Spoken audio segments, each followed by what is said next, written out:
Funding बच रहा है यार, अभी तो कुछ भी नहीं आया, अभी तो सीडी चल रही है। अभी चलते हैं FCRA पे। FCRA को मैं बहुत जल्दी कंप्लीट करूंगा, काफ़ी एक्ट है FCRA, foreign contribution regulation act. ठीक है, क्या चीज़ है ये? एनजीओ खुली, उसे फंड चाहिए, कहाँ जाएगी वो? मेरी स्लाइड के हिसाब से या तो इंडिया में किसी के पास जाएगी, इंडिया में किसके पास जाएगी? सेंट्रल गवर्नमेंट के पास, स्टेट गवर्नमेंट के पास या पब्लिक के पास, और अब कंपनियों के पास।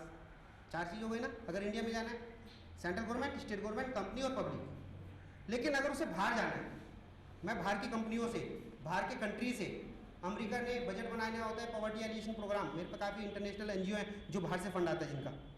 ठीक है, अगर वो फंडिंग लाए तो कैसे लाएंगे? FCRA का फॉरेन कंट्रीब्यूशन, फॉरेनर ने कंट्रीब्यूशन करा, एनजीओ को करा, तो इसमें इस एक्ट के हिसाब से लाना है। जब तक आपको इस एक्ट के अंदर रजिस्ट्रेशन नहीं करा लेते, आप बाहर से फंडिंग ले ही नहीं सकते, आपका वोलेशन माना जाएगा, अच्छा खासा हैवी पेनल्टी है। तो ये जो एक्ट है, बाहर से पैसा लेना चाहती हैं तो ये act ministry of home affair से एफिलिएटेड है, वहाँ से कंट्रोल होता है। क्यों? बाहर का जो फंड आएगा नॉर्मली किसके लिए आएगा? लॉजिकल सोचो, या तो जो पॉलिटिशियन होते हैं ना, उन्हें इफेक्ट करने के लिए, प्रैक्टिकल, या टेररिस्ट एक्टिविटी के लिए। तो गवर्नमेंट को तो ये बचाना है, तो गवर्नमेंट ने ये एक्ट बिल्कुल अलग बना दिया। हम मना नहीं कर रहे लेने को, आप लीजिए, लेकिन हमें ये एक अकाउंट नंबर बताइए जिसमें आपका ये पैसा आएगा, और पहले हमारे यहाँ रजिस्ट्रेशन कराना होगा। आपके पास कोई LLTG है नहीं है, आप प्रॉपर सोसाइटी हैं, आप वो रजिस्टर्ड है नहीं है, आपके पास वो रजिस्ट्रेशन है नहीं है, तब आपको FCRA का रजिस्ट्रेशन मिलेगा। उसकी क्या क्या कंडीशन है? इनमें सोसाइटी 3 साल पुरानी होनी चाहिए, 3 साल से पहले नहीं ले सकते। ठीक है, और थोड़ा सा वर्क करा होना चाहिए। वर्क कितना? 3 साल में 10 लाख से ऊपर। ये 2 मेन कंडीशन है, और तो बहुत सारी कंडीशन है, प्रोसीजर है। 3 साल का 10 साल, 3 ईयर्स। जैसे पहले साल में 1 लाख हुआ, दूसरे साल में 5 लाख हुआ, तीसरे साल में 5 लाख हुआ, 11 लाख हो गया, एलिजिबल। इस तरह से।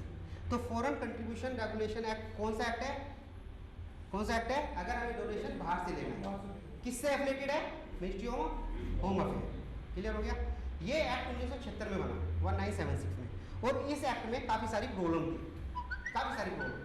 जैसे इस एक्ट में ये लिखा हुआ था कि आप केवल एक ही बैंक अकाउंट ओपन करेंगे, इससे ज़्यादा करेंगे, क्योंकि जब हम आपकी स्क्रूटनी करेंगे, आपको चेक करेंगे ना, वो बैंक अकाउंट उठा लेंगे, और आपको कैश की ट्रांजैक्शन अलाउड नहीं है। पैसा आएगा केवल इसी अकाउंट में, आप दूसरे अकाउंट में ले नहीं सकते, और इस अकाउंट में आप इंडियन रुपीज़ जमा नहीं कराओगे, केवल फॉरेन फंड आया उसे यूज़ कर दो, जिससे हमें पता रहे कितना आया और किस एक्टिविटी के लिए आपने यूज़ करा। क्लियर हो गया? क्लियर है?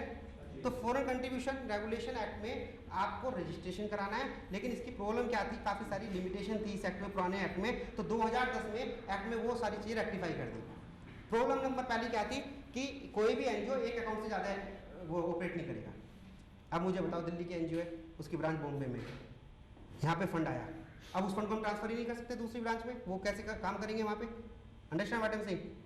दूसरे बैंक अकाउंट में ट्रांसफर ही नहीं कर सकते आप, तो कैसे काम करोगे?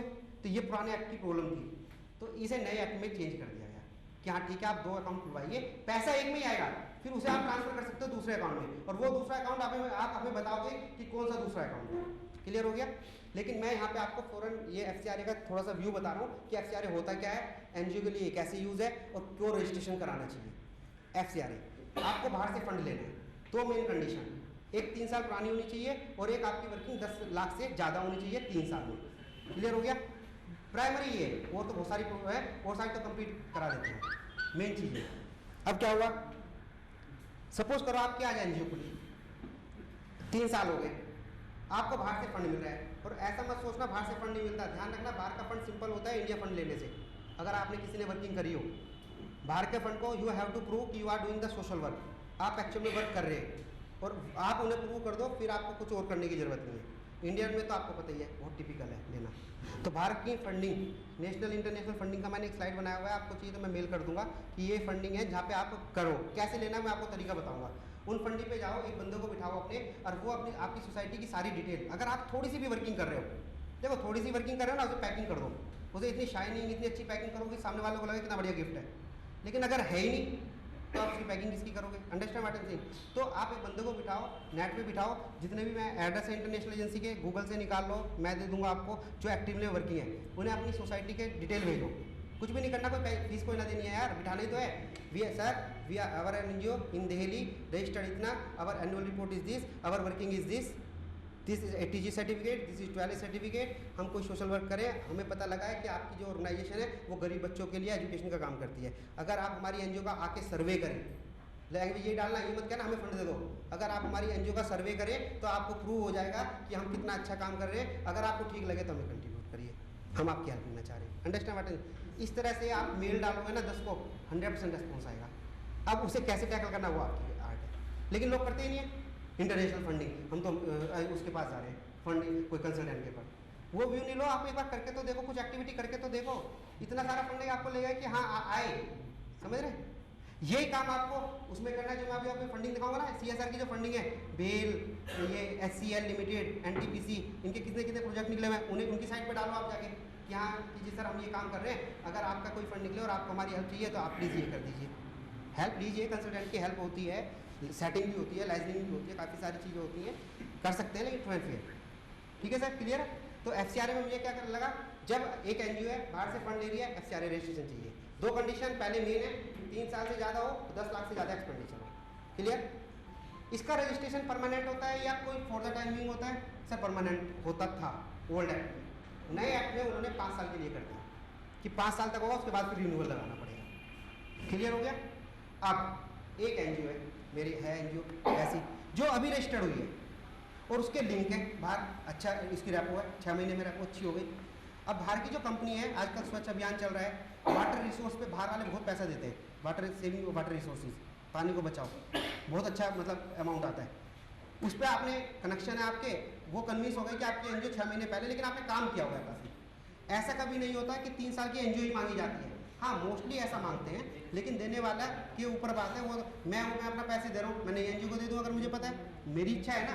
मोस्टली ऐसा होता है 3 साल की रिक्वायरमेंट होती है, लेकिन नए NGO को भी फंड मिलता है, इंटरनेशनल फंड। अब आपने वहाँ पे कहा कि भाई मुझे फंड चाहिए, आपकी NGO भी 3 साल नहीं हुई, 6 महीने हो गए, वो एग्री हो गए देने के लिए। अब वो पैसा भेजेंगे, गवर्नमेंट मना करेगी, करेगी नहीं करेगी, क्योंकि आपको तो 3 साल चाहिए। अब लॉजिकल बताओ, क्या गवर्नमेंट को ये अलाउड होना चाहिए कि आप 3 साल के बाद ही देना पैसा? हमारी कंट्री में तुम डेवलपमेंट कर रहे हो, 3 साल बाद ही देना, अभी मत दो। क्या ये गवर्नमेंट को करना चाहिए? क्या डेवलपमेंट के लिए बाहर कोई डोनेशन दे रहा है, तुम्हारे बच्चों को पढ़ा रहा है, और आप कह रहे हो ये 3 साल बाद आना? नहीं होना चाहिए ना। फिर गवर्नमेंट ने इसका प्रोविजन बनाना पड़ेगा गवर्नमेंट को। गवर्नमेंट ने कहा ठीक है, हमने लॉ में ये लिखा हुआ है कि 3 साल तक रजिस्ट्रेशन होना चाहिए, एग्री। लेकिन अगर किसी NGO को बाहर से फंड मिल रहा है तो हमारे से आप प्रायर अप्रूवल ले लो इसकी, इस फंड की, पर्टिकुलर फंड की। हमें ये बता दो कौन बंदा दे रहा है, हमारे फार्म भरो, हम इंस्पेक्शन करेंगे, और अगर हमें लगता है ठीक है तो आप उस फंड की परमिशन ले लो। This is known as a prior permission under FCRA। Clear हो गया? तो 2 रजिस्ट्रेशन है FCRA में मेन, एक है परमानेंट रजिस्ट्रेशन और दूसरा है प्रायर परमिशन। एक है परमानेंट रजिस्ट्रेशन, एक है प्रायर परमिशन। परमानेंट रजिस्ट्रेशन जी एग्जैक्टली केस टू केस। और मजे की बात सुनो, केस टू केस तो मिलेगा ही, पर अमाउंट भी मिलेगा। जैसे हमने कहा जी परमिशन चाहिए, मिस्टर ए से चाहिए, कितने अमाउंट के लिए चाहिए? 10 लाख के लिए चाहिए, परमिशन ग्रांटेड। अब उसने 10,50,000 भेज दिया, वायलेशन। 50,000 के लिए आपको सेपरेट एप्लीकेशन देनी पड़ेगी, पर पर्सन पर अमाउंट स्पेसिफाइड इन परमिशन, उसके हिसाब से होगा। क्लियर है? तो FCRA में हमें क्या चाहिए? 2 परमिशन चाहिए, एक परमानेंट रजिस्ट्रेशन चाहिए, एक प्रायर परमिशन चाहिए।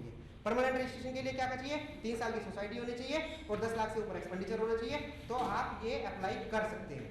अप्लाई का फिर डिटेल प्रोसीजर है कि भाई सारी IB के पास जाती है, वो एज ए कंसल्टेंट है, क्योंकि काफ़ी सारा है, टाइम है नहीं, तो इसलिए मैंने आपको प्रायर बता दिया। आपको कोई FCRA है तो आप अनजान ना रहो, आपको कोई बताए कि यार FCRA, तो आपको ये ना लगे कि FCRA क्या चीज़ होती है, हमें तो पता ही नहीं है। FCRA होता है फॉरेन कंट्रीब्यूशन रेगुलेशन एक्ट होता है, उसमें 2 रजिस्ट्रेशन चाहिए होता है, बाहर की फंडिंग होगी तभी चाहिए होता है, इंडियन फंडिंग के लिए FCRA नहीं चाहिए होता। FCRA रजिस्ट्रेशन करने के लिए 12A ATG और जो प्राइमरी रजिस्ट्रेशन है वो मांगते हैं, कंपलसरी नहीं है। वो होगा तो पॉजिटिव होगा, नहीं होगा तो नहीं होंगे, लोगों के हिसाब से कंपलसरी नहीं है। क्लियर हो गया सर? कोई कंफ्यूजन? घोड़ा चला ले एक बार, घोड़ा चला ले।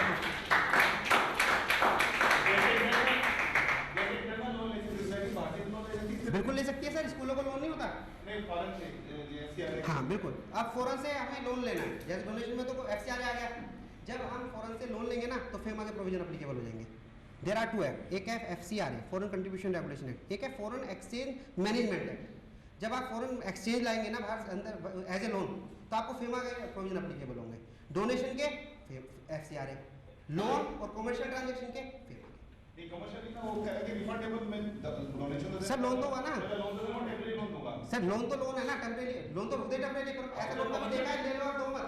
कमर्शियल लेंगे ना जी कमर्शियल लेंगे कि फॉर बैंकिंग में स्पॉट सर आप बिल्कुल ठीक कह रहे हैं। Commercial transaction include the commercial receipt as well as the commercial loan. हाँ, it is commercial and it is covered under the FEMA rather than FCRA। ठीक है सर, सोसाइटी अपने एक्टिव मेंबर से रेंटल स्पेस दे सकती है। बिल्कुल ठीक है, बहुत ही अच्छा क्वेश्चन है, बहुत ही अच्छा क्वेश्चन है। और इस तरह के क्वेश्चन तो खाली रेंटल स्पेस नहीं, काफ़ी सारी चीज़ों में होती है। अब देखो मैं ये एक्सप्लेन कर चुका, केवल आपको रिकैप्चर करा रहा हूँ। सोसाइटी अपने मेंबर से डायरेक्टली और इनडायरेक्टली बेनिफिट नहीं दे सकती, नहीं दे सकती। सोसाइटी कहाँ लेगी? सोसाइटी ले तो सकती है, सोसाइटी का लेने का दिया दे नहीं सकती, डायरेक्टली और इनडायरेक्टली और अनड्यू बेनिफिट नहीं दे सकती। अब मुझे रेंट की स्पेस की ज़रूरत है, मेंबर है, मेंबर ने कहा कि इस रेंट जो फ्लोर है अगर मैं ये रेंट पे दूँ तो मुझे बाहर से 10,000 रुपये मिल जाएंगे। सोसाइटी को दिया तो आपने 10 लाख ले लिए। Undue benefit, indirectly benefit not allowed. समझ गए? लेकिन अगर आपने 10,000 दिए, 11,000 दिए, 9,000 दिए, इट इज़ रीजनेबल। किसकी? हाँ एग्जैक्टली। इसे कैसे पता लगेगा कि ये रीजनेबल है नहीं है? इनकम टैक्स वालों पे सारे मेथड आते हैं, वो इंस्पेक्शन भी कर लेते हैं, वैल्यूएशन वैल्यूअर को भी भेज देते हैं। कोई बिल्डिंग बन रही है ना, वैल्यूएशन सर्टिफिकेट लेगा इंजीनियर से, उन्हें दे हैव फुल पावर। उसका सर्किल रेट क्या है, इस सर्किल रेट से बिल्डर के क्या रेट होते हैं, सब कुछ उन्हें पता है। क्लियर है सर? क्लियर? FCRA क्लियर हो गया? क्या है FCRA में? FCRA 1976 ओल्ड एक्ट था, उसमें काफ़ी प्रॉब्लम थी। हमने नया एक्ट बनाया 2010, उसमें अगर हमें बाहर से फंडिंग चाहिए तभी वो काम आएगा। उसके लिए हमारे पास 2 रास्ते हैं, एक परमानेंट रजिस्ट्रेशन है, एक है प्रायर परमिशन है। परमानेंट रजिस्ट्रेशन के लिए 3 साल होने चाहिए प्लस 10 लाख का एक्सपेंडिचर होने चाहिए। अगर हमारे पास ये नहीं कंप्लाई हो रहे तो हम प्रायर परमिशन में जा सकते हैं, लेकिन प्रायर परमिशन जो होगी वो पर्टिकुलर अमाउंट के लिए होगी और पर्टिकुलर डोनर के लिए होगी। अगर उसके अगेंस्ट जाते हैं तो हमें दोबारा अप्रूवल लेनी पड़ेगी। ये FCRA का एक ब्रीफली आइडिया है, ब्रीफ। क्लियर है? कोई कंफ्यूजन? चले आगे। ना हुआ हो और वो उसमें कुछ फाइल वगैरह कुछ भी एक्टिविटी नहीं की हो तो उसका क्या वो ऑटोमेटिक कैंसिल भी कर सकती है? कौन से एक्ट में? रजिस्ट्रेशन अगर एक बार देख नहीं दिया हो और उसमें कोई एक्टिविटीज या फाइल वगैरह FCRA में क्या वो गवर्नमेंट उसको कैंसिल भी कर सकती है? कैंसिल नॉन एक्टिविटी का इनकम टैक्स वाले कर सकते हैं, FCRA वाले कर सकते हैं, उन्हें वो नहीं करेंगे, रजिस्ट्रेशन वाले नहीं करेंगे। फॉर्म होगी तो हो गई। इसलिए हम हमेशा ये एडवाइस करते हैं कि जब आप अपने अकाउंट्स बनवाएं ना तो उसमें कुछ एक्टिविटी जरूर दिखाएं। अगर एक्टिविटीज हो रही है लेकिन फाइल फिर भी नहीं किया है हाँ, फिर उसका सोल्यूशन होता है, डिफरेंट सोल्यूशन डिफरेंट भी। प्रोफेशनल चार्जेस लास्ट में कहोगे या इंडिविजुअल डिस्कस करने पड़ेंगे? किस चीज़ के लिए सर? किस चीज़ के लिए? FCRA के लिए? किसके लिए? बिल्कुल ठीक है, ये मैटर बात का ही होना चाहिए क्योंकि एक जनरल आपकी स्पेसिफिक रिक्वायरमेंट है, ट्रस्ट बनाए, सोसाइटी बनाए, सेक्शन वन, तो वो इंडिविजुअल डिस्कशन है ना, इसलिए। ठीक। फंडिंग टू NGO पे चलते हैं। सर फंडिंग टू NGO अभी मैंने आपको बताया 2 तरह की फंडिंग होती है, एक होती है नेशनल, एक होती है इंटरनेशनल। ये होती है नेशनल वाली funding to NGO, central government, state government and other agency. Other agency में कौन कौन आ गया? कंपनी CSR एक्टिविटी अब तो अदर एजेंसी में आ गया ना, कितनी कंपनी में कवर हो जाती है। रजिस्ट्रेशन होता है आपका प्लानिंग कमीशन में। शर्मा जी ने बताया था, राजेश शर्मा जी ने, कि सेंट्रल गवर्नमेंट की काफ़ी सारी मिनिस्ट्री है, मैं उसकी लिस्ट दूंगा अभी आपको कि कौन कौन सी मिनिस्ट्री NGO को सेंट्रल गवर्नमेंट की मिनिस्ट्री जो है वो फंड करती है। आपने नाम भी नहीं सुना होगा, 2-4 ही नाम सुने होंगे, मैं आपको अभी 14-15 नाम देने जा रहा हूँ कि ये मिनिस्ट्री NGO को फंडिंग देती हैं। प्लानिंग कमीशन है कैसे मिलेगा? हाँ, प्लानिंग कमीशन मैं बताता हूँ क्या है, बस 1 मिनट। ये देखिए प्लानिंग कमीशन में क्या है। गवर्नमेंट की जैसे 25-30 सेंट्रल गवर्नमेंट मिनिस्ट्री है, तो उन्होंने कुछ मिनिस्ट्री को एक कॉमन पोर्टल बना दिया प्लानिंग कमीशन के थ्रू। पब्लिक प्राइवेट पार्टनरशिप, आप गूगल पे उस पर जाएंगे ना, साइट खोलेंगे तो अपनी NGO को वहाँ पे रजिस्टर करा दीजिए। तो जो कुछ मिनिस्ट्री हैं, अभी मैं बताऊंगा वो कौन सी मिनिस्ट्री हैं, वो आपके वहाँ पे आप ऑटोमेटिकली रजिस्टर्ड हो गए। उनकी कोई स्कीम आएगी ना तो आपके ईमेल पे आ जाएगी। ये एज पर लो है, आती नहीं है, लेकिन जो गवर्नमेंट ने बनाया वो इस हिसाब से बनाया कि ये पर्पस था उनका। कंबाइंड मिनिस्ट्री का एक कॉमन पोर्टल बनाया, आप अपनी सोसाइटी को रजिस्टर कराइए, वहाँ से एक UID नंबर क्रिएट हो जाएगा। जो कहते हैं ना कि NGO का एक रजिस्ट्रेशन होना है, तो वो एक यूआईडी क्रिएट हो जाएगा और आप कॉमन मिनिस्ट्री में एक मेंबरशिप आ गई आपकी और आपको इन्फॉर्मेशन मिलती रहेगी। ये this is known as a planning commission registration of NGO with planning commission. ठीक है सर, ठीक, ये करा लेना चाहिए, बिल्कुल कराना चाहिए, क्योंकि जब आपने ये करा लिया और आपके पास कोई अपॉर्चुनिटी आई फंडिंग की तो आप मुंह नहीं देखेंगे कि यार मेरे पे रजिस्ट्रेशन नहीं है, बल्कि ये कहेंगे हाँ हमारे पास ऑलरेडी है, और आप प्रपोजल में भी लिख पाएंगे कि प्लानिंग है। हाँ इस आप कराओ यार, किसी कंसल्टेंट की जरूरत नहीं है, नाम वाम भरने तो डिटेल ही तो भरनी है, प्रोग्राम मेरे से पूछ लेना, फीस नहीं है, चिंता मत करो।